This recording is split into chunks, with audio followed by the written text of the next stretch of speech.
adalah sebuah tahapan yang diyakini sangat penting untuk tumbuh kembang anak-anak kita.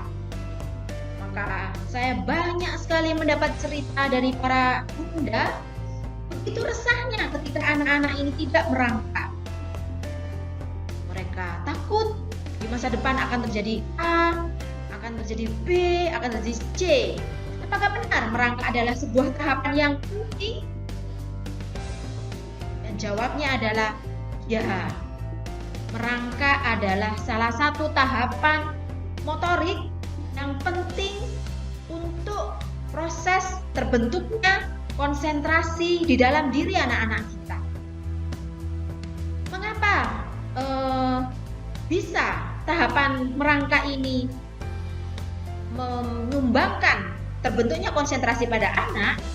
Karena di dalam gerakan merangkak itu, disitulah terjadi koordinasi antar beberapa bagian tubuh dan kemudian ada proses untuk mulai berkonsentrasi terhadap aktivitas yang sedang dilakukan. Saya pernah mendapati sebuah kalimat dari seorang ayah yang anaknya kebetulan tidak melalui fase merangkak. Dia berkata, saya dulu ketika kecil juga tidak merangkak, tapi saya ternyata ketika besar baik-baik saja. Saya pun berkata, baik Bapak, mungkin anak Bapak tidak merangkak sekarang dan saya mengatakan itu sesuatu yang mengkhawatirkan. Bapak punya pengalaman tidak merangkak, tapi ternyata tidak ada sesuatu yang perlu dikhawatirkan. Nah, kita harus melihat bahwa zaman Bapak berbeda dengan zaman anak-anak.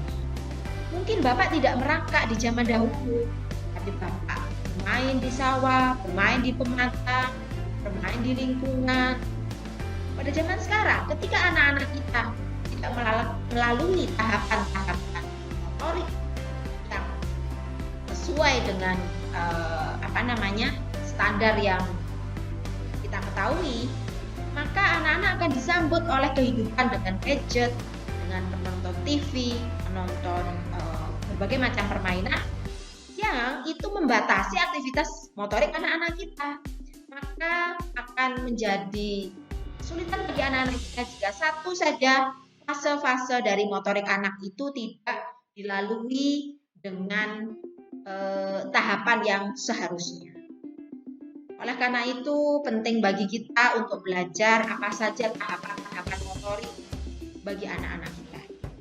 Saya mengulas secara panjang apa saja tahapan-tahapan tugas motorik bagi anak-anak supaya berbagai macam tumbuh kembang di masa depan akan berjalan dengan baik.